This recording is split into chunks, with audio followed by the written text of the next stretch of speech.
तो हेलो दोस्तों, स्वागत है आप सभी को आज की हमारी इस वीडियो में। तो दोस्तों आज के इस वीडियो में हम लोग करने वाले हैं class 10th science objective 2027 exam के लिए। दोस्तों इससे पहले हम लोग हिंदी का ऑब्जेक्टिव क्वेश्चन किए हैं, वो भी 2027 एग्जामिनेशन के लिए। इसके बाद आप सभी के लिए क्लास 10th मैथ का ऑब्जेक्टिव क्वेश्चन लेके आने वाले हैं।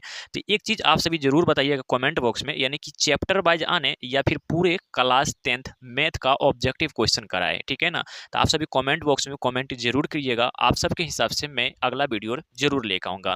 तो प्लीज आप सभी कमेंट जरूर करेंगे। अगर वीडियो पसंद आए तो वीडियो को लाइक करेंगे, और चैनल पर पहली बार होंगे तो चैनल को सब्सक्राइब दोस्तों जरूर कर लेंगे। तो चलिए आज की इस क्लास को हम लोग शुरू कर रहे हैं।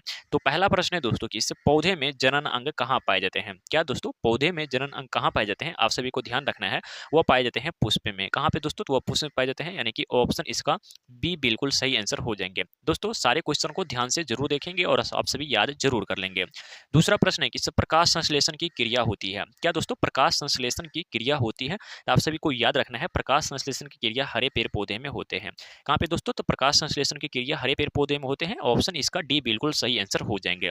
दोस्तों सारे ऑब्जेक्टिव प्रश्नों को आप सभी को याद करते चलना है।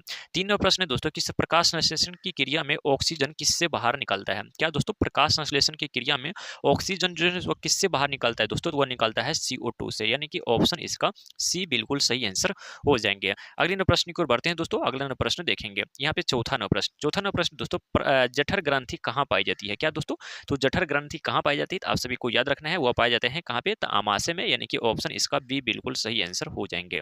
उसके बाद यहाँ पे पांचवा नंबर प्रश्न देखेंगे दोस्तों, और पांचवा नंबर प्रश्न है यहाँ पे किस ग्लाइकोसिलिस की प्रक्रिया संपन्न होती है। क्या दोस्तों ग्लाइकोसिस की प्रक्रिया जो है संपन्न होती है, तो आप सभी को याद रखना है वह संपन्न होती है आप सभी को कोशिका द्रव्य में, यानी कि ऑप्शन इसका डी बिल्कुल सही आंसर हो जाएंगे। दोस्तों आप सभी के 2027 एग्जाम के लिए सारे चैप्टर से और सारे सब्जेक्टिव से आप सभी को ऑब्जेक्टिव करा दिया जाएगा, सारे सब्जेक्ट से, ठीक है ना। चलिए छठा नंबर प्रश्न है दोस्तों, इथाइल अल्कोहल किस प्रकार के शोषण से बनता है। क्या दोस्तों इथाइल अल्कोहल किस प्रकार के शोषण से बनता है, तो 6 नंबर क्वेश्चन का राइट आंसर हो जाएंगे अवायवीय से, यानी कि ऑप्शन इसका बी बिल्कुल सही आंसर हो जाएंगे।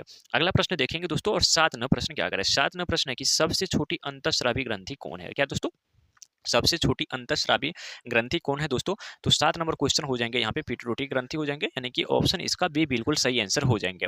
अगला नंबर प्रश्न देखेंगे दोस्तों, और 8 नंबर प्रश्न क्या करें। 8 नंबर प्रश्न है दोस्तों कि इस पौधे के वायव्य भाग में जल के हास की क्रिया कहलाती है। क्या दोस्तों पौधे के वायव्य भाग में जल के भागों की क्रिया कहलाती है दोस्तों, ये हो जाएंगे वाष्पोत्सर्जन, यानी कि ऑप्शन इसका बी बिल्कुल सही आंसर हो जाएंगे।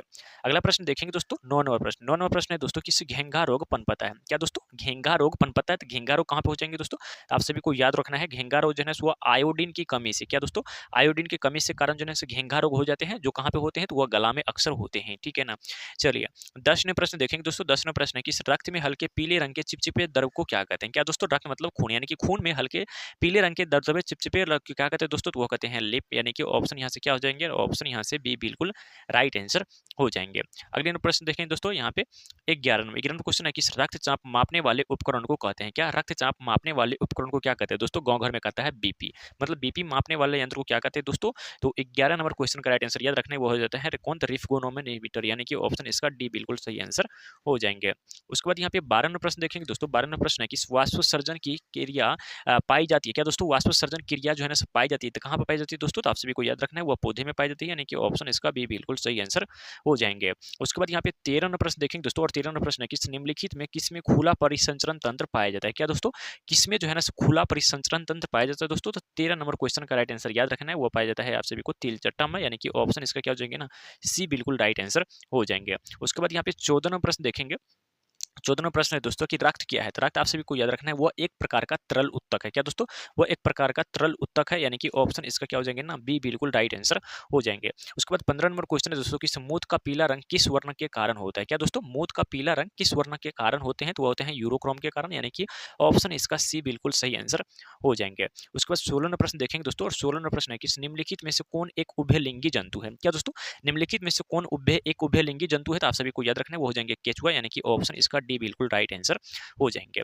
उसके बाद यहाँ पे 17वां प्रश्न देखेंगे दोस्तों, कह रहा है कि यूरिया रक्त में कहाँ से प्रवेश करती है। क्या दोस्तों, यूरिया रक्त में जो है कहाँ से प्रवेश करती है, तो 17 नंबर क्वेश्चन का राइट आंसर ये हो जाएंगे यकृत से, यानी कि ऑप्शन इसका सी बिल्कुल राइट आंसर हो जाएंगे। उसके बाद यहाँ पे देखेंगे दोस्तों, और 18वां प्रश्न, 18वां प्रश्न है कि दोस्तों जैव आवर्धन प्रदर्शी करने वाला रसायन क्या है। क्या दोस्तों, जैव आवर्धन प्रदर्शी करने वाला रसायन क्या है दोस्तों, तो 18 नंबर क्वेश्चन का हो जाएंगे डीडीटी, यानी कि ऑप्शन इसका क्या हो जाएंगे ना, बी बिल्कुल राइट आंसर हो जाएंगे। उसके बाद अगला प्रश्न देखेंगे दोस्तों, और 19वां प्रश्न, 19वां प्रश्न है दोस्तों, निम्नलिखित में से कौन सा एक प्राथमिक उपभोक्ता है। क्या दोस्तों, निम्नलिखित में से कौन सा जो है एक प्राथमिक उपभोक्ता है, तो 19 नंबर क्वेश्चन का राइट आंसर याद रखना है, वो हो जाएंगे शाकाहारी, ऑप्शन यहाँ से बी बिल्कुल राइट आंसर हो जाएंगे। उसके बाद यहाँ पे 20वां प्रश्न देखेंगे दोस्तों, और 20वां प्रश्न है कि निम्नलिखित में से कौन एक भूमिगत जल का उदाहरण। क्या दोस्तों, भूमिगत जल का उदाहरण कौन सा हो जाएंगे, आप सभी को याद रखना है, वो हो जाएंगे कुआं, यानी कि ऑप्शन ए बिल्कुल राइट आंसर हो जाएंगे। उसके बाद यहाँ पे दोस्तों 21 नंबर क्वेश्चन देखेंगे, और 21 नंबर प्रश्न है किस प्राकृतिक चयन द्वारा जीवों का विकास कहलाता है। क्या दोस्तों, प्राकृतिक चयन द्वारा जीवों का विकास क्या कहलाता है दोस्तों, तो 21 नंबर क्वेश्चन का राइट आंसर याद रखना है, और 21 नंबर क्वेश्चन का राइट आंसर हो जाएंगे डार्विनीवाद। कौन हो जाएगा दोस्तों, डार्विनीवाद हो जाएंगे, यानी कि ऑप्शन यहाँ से सी बिल्कुल राइट आंसर हो जाएंगे। 22 नंबर प्रश्न है दोस्तों कि हरे पेड़ पौधे कहलाते हैं। क्या दोस्तों, हरे पेड़ पौधे क्या कहलाते हैं, तो आप सभी को याद रखना है दोस्तों, तो हरे पेड़ पौधे कहलाते हैं, यहाँ पे आप सभी को याद रखना है, वो कहलाते हैं उत्पादक। क्या दोस्तों, तो हरे पेड़ पौधे कहलाते हैं उत्पादक, यानी कि ऑप्शन यहाँ से सी बिल्कुल राइट आंसर हो जाएंगे। 23 नंबर प्रश्न दोस्तों की अंडोस्वर्ग का कारण है। क्या दोस्तों, अंडोस्वर्ग का कारण क्या हो जाएंगे, तो 23 नंबर क्वेश्चन का राइट आंसर याद रखना है, वो हो जाएंगे LH, यानी कि ऑप्शन ए बिल्कुल राइट आंसर हो जाएंगे दोस्तों। उसके बाद 24 नंबर क्वेश्चन देखेंगे, और 24 नंबर क्वेश्चन है कि लैंगरहैंस की द्वीपिका कहाँ पाई जाती है। क्या दोस्तों, लैंगरहैंस की द्वीपिका कहाँ पाई जाती है, तो आप सभी को याद रखना है, वो पाए जाते हैं अग्नाशय में, यानी कि ऑप्शन इसका सी बिल्कुल राइट आंसर हो जाएंगे। अगला प्रश्न है दोस्तों, यहाँ पे देखेंगे, बोला कि थायरॉक्सिन हार्मोन के संश्लेषण में निम्नलिखित में से किसका होना आवश्यक है।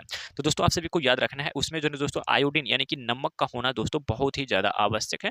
अगर नमक नहीं रहेगा तो वह क्या होगा दोस्तों, यहाँ से आप सभी को मतलब गर्दन में होता है वो फूलने लगते हैं, तो ऑप्शन इसका डी बिल्कुल सही आंसर हो जाएंगे। तो दोस्तों यहाँ पे हम लोग साइंस से टोटल 25 ऑब्जेक्टिव किए हैं 2027 एग्जाम के लिए। तो ये वीडियो आप सभी को कैसा लगा प्लीज आप सभी कमेंट बॉक्स में जरूर बताएंगे, ठीक है ना, और आप सभी 25 में कितना सही किए हैं प्लीज आप सभी ये भी कमेंट बॉक्स में जरूर बताएंगे।